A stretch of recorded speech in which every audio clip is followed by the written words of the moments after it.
Okay, let's dive right into this explainer.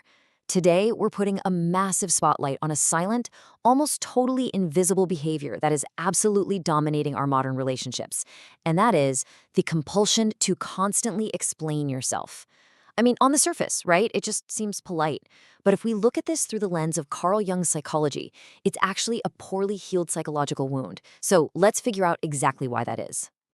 You really have to ask yourself, whose life is it anyway if you're always seeking approval? We often tell ourselves we're just keeping the peace. But what if I told you that compulsive self explanation is literally an invisible prison? It's a huge symptom of a deep disconnection from yourself. You aren't just giving people context when you over explain, you're actually unconsciously handing them the pen and letting them write your story. And this happens in tiny, everyday moments. Think about it. Have you ever found yourself laughing hysterically at a joke you don't even find funny just because you want to seem sociable? Or what about saying yes to helping a friend move when every single fiber of your being is screaming no, simply because you're terrified of looking selfish? Or maybe you're feeling genuine, justified anger, but you totally disguise it as this cool, calm rationality because you don't want to seem immature. Well, here's the harsh truth. With every single one of these little concessions, made just to keep up this false harmony, a piece of your authentic soul gets left behind. It's just a gradual, everyday betrayal of yourself. So the crucial point here is, when you are constantly justifying yourself to everyone around you, what you are actually doing is issuing this desperate plea for permission to exist. Let that sink in for a second. It's a highly sophisticated form of submission, because with every totally unnecessary explanation, aren't you unconsciously telling the world, hey, my internal reality only has value if you understand it and approve of it? So where does this all come from? Well, Jung understood that this deep psychic wound forms super early on, right in childhood. It almost always starts in environments marked by emotional invalidation. Say a child expresses sadness, and they're immediately told they're just being dramatic. Or they show anger and they're called disrespectful. The brutal message they internalize is that what they feel is fundamentally wrong, and they can only trust how other people respond. To survive that, kids develop a defense mechanism. They think, if I just explain myself perfectly, maybe I won't get punished. Fast forward to adulthood, and this has completely crystallized into unconscious psychological submission. And this brings us to a really fascinating split in the psyche: the ego versus the self. When you're trapped in this compulsion to explain, your ego, which really should just be the functional center of how you interact with the world, becomes this frantic, exhausted servant to external acceptance. It's constantly shifting its access just to be exactly what others want to see. And in doing so, it completely distances itself from the self, which is your grounded, authentic center of wholeness. And look, when you distance yourself from your own truth for too long, your soul essentially screams to be heard.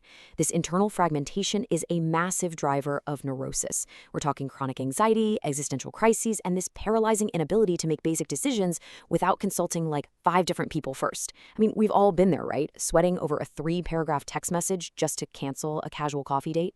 Your psyche gets completely exhausted from living for an audience that holds way more power over you than you do. Now, what's really interesting about this realization is its sheer weight. Operating constantly on the judgments and expectations of other people means you've essentially become a mere character in someone else's narrative. You are literally editing your own truth just to make it palatable for them. This isn't just some bad habit we're talking about. It is the active practice of self-abandonment. But recognizing this, waking up to the fact that you do not need to ask for permission to exist, is exactly where the healing finally begins. And here is the radical solution. Carl Jung called this transformative process individuation.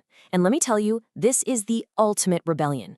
It's the radical, messy journey of becoming wholly and unapologetically true to yourself. Now, the harsh truth? Doing this means you are going to disappoint people, for sure. But it's about dismantling all that early conditioning so your psyche can finally stand upright on its own. This is that radical change where you stop seeking permission to exist. The central pillar of this whole individuation process is building what's known as internal authority. Think of it as a massive existential shift of gravity back to your own center. It is that exact moment you stop asking, are they going to understand what I feel? And you start firmly asserting, it honestly doesn't matter if they understand, because this is true for me. Your truth is no longer up for negotiation. You are officially done begging for understanding. Let's move on and see how this builds into actionable reality. Jung warned that developing this kind of authority requires traversing what he called a desert of inner solitude. And yet, it is incredibly uncomfortable at first. You have to actively practice holding a firm no without drowning in a puddle of guilt.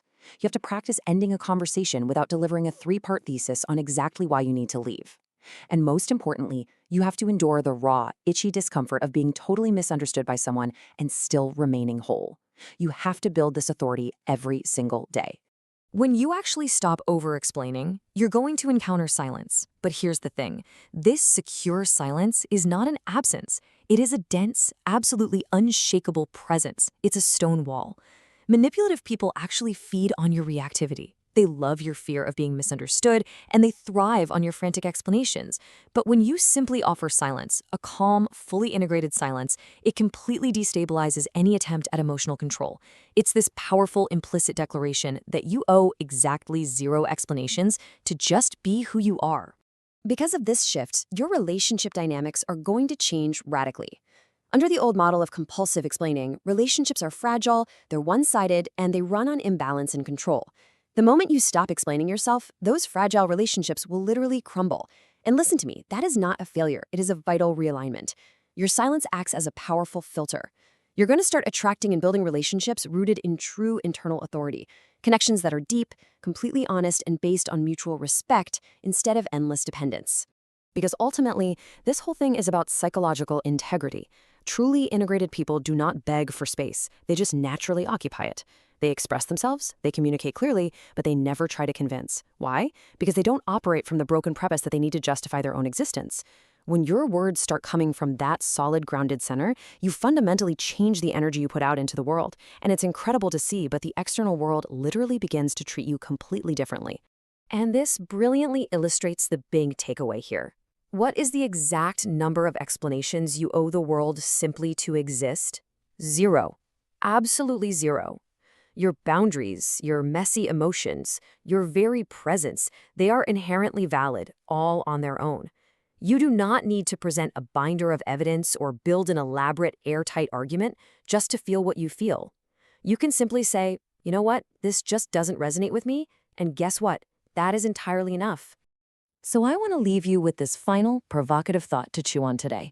What is the explanation you find yourself repeating the most? You know, the one that deep down you already know you are so tired of giving? Is it about your personal boundaries, your emotions, the way you choose to live your life? It is time to leave that invisible prison behind. Stop outsourcing your self-esteem,